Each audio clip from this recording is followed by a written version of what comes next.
አንድ ጥያቄ ብቻ ልጠይቅህና ቁርአን ውስጥ ማለት መሰረታዊ የሆኑ ነገሮችን ንገረኝ። ቁርአን ውስጥ በጣም ጥሩ። በቁርአን ላይ ትልቁ መሰረታዊ ነገር ምንድን ነው?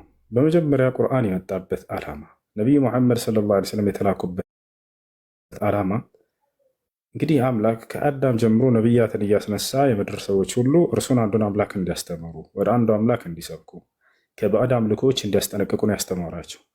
የቁርአን ትልቁ መሰረት ይሄ ነው። የቁርአን ትልቁ መሰረት ስለ አንዱ አምላክ መስበክ ነው። ያ አንድ አምላክ በማንነቱም በምንነቱም ብቸኛ እንደሆነ ያስተምራል። ለእርሱ በፍጹም አጋዥ የለው። ከእርሱ ውጭ ሌላ ማንም ሊጠራ አይገባም። አምላክ በጣም ቀናተኛ ነው። ቀናተኛ ስላቸው እንደ ምድራዊ ሰዎች እንደ ፍጥሮች አይደለም። ነገር ግን በመለኮቱ ላይ ማንም አካል እንዲጋራበት አይፈልግም። በቃ መልአክንም ሆነ ጻድቅንም ሆነ ቅዱስ የሆነን አካል ከእርሱ ጋር አብረህ እንድትጠራ አይፈልግም። በጣም ትልቁ መሰረታዊ ነገር ይሄ ነው። በቁርአን ላይ ቁርአን ትልቅ ሊያርመው የመጣው የሰዎችን ስህተት በቃ ይሄ ነው በዋናነት። ነቢያቶችም የመጀመሪያ አስተምሯቸው ይሄ ነው። ተውሂድ ይባላል። አንድና ብቸኛ የሆነውን አምላክ በብቸኝነት ማምለክ፣ በእርሱ ላይ ቅንጣትን ሳናጋራ ማለት ነው። እና ይህ ነው። ገብርኤል አለ፣ ሚካኤል አለ። እነዚህ ጻድቆች መልአኮች ናቸው፣ የአምላክን ትእዛዝ የሚፈጽሙ ናቸው። ነገር ግን የፈለገ ቢጸድቅ ለራሱ ነው የሚጸድቀው። ለእርሱ በፍጹም ምንም አይነትን ለአምላክ የሚገባንን የአምልኮ ስርዓት አንሰጣቸውም። ቅንጣት እንኳን ብትሆን አንሰጣቸውም። እነሱ በጸደቁበት መንገድ ይልቅ አንዱን አምላክ አምልከው ጸድቀዋልና እኛም በዚያ መንገድ እንጸድቃለን ነው ሀሳባችን። ነገር ግን ለእነዚያ ለጻድቆች እየወሰድን የአምላክን ክብር የምንሰጥ ከሆነ እየቆረስን አምላክን አላከበር ነው፣ ለአምላክ የሚገባውን አልሰጠነው። ማርያም ልክ እንደሁ እጅግ በጣም ጻድቅ ነች። አላህ ስብሐነሁ ወተዓላ በቁርአን ላይ ንጹሕ ነች ብሏታል። ጻድቅ ነች እርሷ ብሏታል። ነገር ግን የፈለገ ቢሆን እርሷን ልክ እንደ አምላክ ለአምላክ የሚገባውን የአምልኮ ስርዓት አንሰጣትም፣ አንጠራትም፣ አንለምናትም፣ አንጠይቃትም። እርሷ ልክ አንዱን አምላክ አምልካ እንደጸደቀች እኛም ያን አንዱን አምላክ ያመለከችን አምላክ አምልከን እንጸድቃለን የምንለው። የፈለገ ቢሆን ከአላህ ውጭ ሌላን አካልን አለማምለክ፣ እርሱን በብቸኝነት ማምለክ፣ ይሄ ነው። ይሄ በዋናነት የተቀመጠ ነው። ሌላኛው ነገር የጽድቅ አይነቶችን ሁሉ አዟል ኢስላም። መልካም በጎረቤቶች መልካም መዋል፣ ለወላጆች መልካም መዋል፣ ለተቸገሩ ሰዎች ማገዝን፣ ዘካ ወይንም ምጽዋት መስጠት የሚባል ነገር አለ። ለአንዱ አምላክ መስገድ፣ ለአንዱ አምላክ መጾም፣ ለአንዱ አምላክ ሐጅ ማድረግ፣ እርሱ ያዘዛቸውን ትእዛዛት ሁሉ መፈጸም፣ እርሱ የከለከላቸውን ነገራቶች ሁሉ መራቅ። ይህ ነው የቁርአን ዋናው አስተምህሮ። ሌላው የነቢያቶችን አስተምህሮ ይሄው እንደሆነ ይነግራቸዋል። ነቢያቶች ሁሉ ሲያስተምሩ አንድና ብቸኛ የሆነውን አምላክ አምልኩ እያሉ ትኩረት ያደረጉበት ነገር እሱ ነው። በቃ ለምሳሌ ለናሙናነት ያክል 3 ነቢያት ልጥቀስልሽ። አብርሃም ምን አስተማረ? ወኢብራሂም ኢዝ ቃለ ሊቀውሚሂ ዕቡዱላህ ወተቁሁ ዛሊኩም ኸይሩን ለኩም ኢን ኩንቱም ተዕለሙን። አብርሃም ለህዝቦቹ እንዲህ ባላቸው ጊዜ አስታውስ ይላል፣ ህዝቦቼ ሆይ አላህን በብቸኝነት ተገዙት፣ እርሱንም ብቻ ፍሩት፣ የምታውቁ እንደሆናችሁ የምታገናዝቡ እንደሆናችሁ ይህ ለእናንተ የተሻለ ነው አላቸው። ነቢያቶች ታዲያ አንዱን አምላክ አምልኩ ብለው አላህን አምልኩ ብለው ዝም አላሉ። ከእርሱ ውጭ የሚመለኩ ባዕድ አምልኮችን ሁሉ ያስጠነቅቁ ነበር። ምክንያቱም ለዚያ ለአንዱ አምላክ አምልኮ እየሰራህ ከጎን ደግሞ ለሌላ አካል አምልኮ የምትሰራ ከሆነ ዋጋ የለም ማለት። እዚህ አንዱን አምላክ አላህን እየጠራህ በጎን ገብርኤልን የምትቀጥል ከሆነ፣ ሚካኤልን፣ ማርያም የምትቀጥል ከሆነ ምን ዋጋ የለም ማለት። በአንዱ አምላክ ላይ በፍጹም ማንንም መደለብና እንትን መጨመር የለብህ። አብርሃም ከዚያ ምን አለ? ኢነማ ተዕቡዱነ ሚን ዱኒላሂ አውታነን አላቸው። እነዚያ ከአላህ ውጭ የምትገዟቸው ሁሉ ጣዖቶች ናቸው አለ።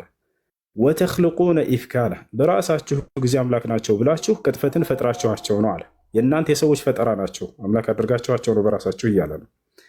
ኢነ ለዚነ ተዕቡዱነ ሚን ዱኒላሂ ላ የምሊኩነ ለኩም ሪዝቀን አለ አብርሃም። እነዚያ ከአላህ ውጭ የምትገዟቸው ሁሉ ለእናንተ ሲሳይን ለመለገስም ሆነ ለመንሳት አቅም የላቸውም አለ። ፈብተጉ ዒንደላሂ ሪዝቅ ወዕቡዱሁ ወሽኩሩ ለሁ። ሲሳይን ስትፈልጉ ከአላህ ዘንድ ብቻ ፈልጉ፣ እርሱንም ብቻ አምልኩት፣ እርሱንም ብቻ ፍሩት፣ በምትሞቱም ጊዜ ወደ እርሱ ነው የምትመለሱት ብሎ ተናገረ። ይህ የታላቁ የአብርሃም አስተምህሮ ነው። ሁለተኛ ማን እንጥቀስ?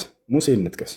ሙሴ ያንን እስራኤላውያኖችን ከነፃ ካወጣቸው በኋላ ከዚያ በኋላ ሳሚሪ የተባለ አንድ ክፉ የሆነ ሰው በመካከላቸው ከወርቅና ከብር አግልጦ የወይፈን ጥጃ ነገር ከሰራላቸው በኋላ ይሄ ነው አምላካቸው ብሎ ከሰበካቸው በኋላ ወዲያው ያንን አምላክ አላህ ሱብሓነሁ ወተዓላ ይነግረዋል። በሲና ተራራ ሲያናገረው ጊዜ ህዝቦችህ ከአንተ ወደዚህ ከመጣህ በኋላ ጣዖትን እያመለኩ ይገኛሉ ሲለው ሙሴ ወደ ተመለሰ ሙሳ ዓለይሂ ሰላም። ከዚያ በኋላ ያንን ጣዖታቸውን አቃጠለውና ባህር ላይ ከረጨው በኋላ መድ አድርጎ በፊታቸው ቆሞ ድምፁን ከፍ አድርጎ ምን አላቸው? ኢነማ ኢላሁኩም ላህ ላ ኢላሃ ኢላሁ አላቸው።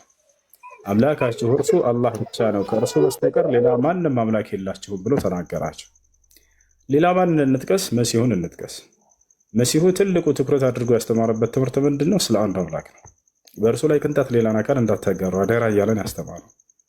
ወቃለ ልመሲህ ይላል ቁርአን። መሲሁም አለ ይላል ቁርአን። መሲህ ነው ብሎ ይነግረናል። መሲህ ነው እርሱ በነቢያት በኩል ቃል የተገባ መሲህ ክርስቶስ የተባለው የተቀባው እርሱ ነው። በምድር የቀባው ከተባለ አላህ ስብሐነሁ ወተዓላ በበረከቱ ቀብቶታል። ለህዝቦቹ ጠቃሚ ይሆን ዘንድ አድርጎታል። ማንኛውም አካላዊ በሽታን ይዞ አይመጣም ማንም ሰው በመሲሁ ጊዜ ከመሲሁ በአላህ ፍቃድ ፈውስ ያገኘ ቢሆን እንጂ። አለማየት ሊሆን ይችላል፣ አይንን መጥፋት፣ አለመናገር ሊሆን ይችላል፣ ለምጽ ሊሆን ይችላል፣ ሀታ ሞትን ሊሆን ይችላል። የሞተበት ሰው ካለ ሂዶ መጥቶ አልቅሶ እባክህ ሞቶብኛል ላህ ልጅ አስነሳልኝ ካለው በአላህ ፍቃድ የማስነሳትን አቅም አላህ ሰጥቶታል። ስለዚህ ያ መሲህ የተባለው እርሱ ነው ማለት ነው። ከዚያ በኋላ እርሱ ምን አለ ባጭሩ? እስራኤል አዕቡዱላህ ረቢ ወረብኩም። አንዴ ልጨርስ። ክርስቶስም አለ ይልናል እናንተ የእስራኤል ልጆች ሆይ የእኔንም የእናንተንም ጌታ የሆነውን አላህን ተገዙ አላቸው። ከዚያ በኋላ መሲሁ ምን አለ? በአላህ ላይ የሚያጋራ ሰው በቀጣዩ ዓለም እሳት እንደሚገባ ገነትን በፍጹም እንደማያገኝ ተናገረ። እነሆ መን ዩሽሪክ ቢላሂ ፈቀድ ሐረመ ላሁ ዐለይሂ ልጀና ለመሲሁ። እነሆ ያ በአላህ ላይ የሚያጋራ ሰው አላህ ገነትን በእርሱ ላይ እርም አድርጎበታል። ወመእዋሁ ናር፣ መመለሻው መጨረሻ ላይ ገሃነም ነች፣ እሳት ነች እያለ ተናገራቸው። ባጭሩ ይህ ነው የነቢያቶች ዋና ትኩረት አድርገው ያስተማሩበት። በቁርአን ላይ አምላክ አላህ ሱብሓነሁ ወተዓላ ነቢ ሰለላሁ ዐለይሂ ወሰለም ያዘዘበት መጀመሪያው የእኔን አምላክነት አስተምራቸው፣ ከእኔ ውጭ ሌላ ማንንም እንዳያመልኩ አስተምር፣ ከዚያ በኋላ ጽድቅን አስተምራቸው፣ ኃጢአትንም አስጠንቅቃቸው እያለ ይህን ትኩረት አድርጎ በቁርአን ያስተማረው።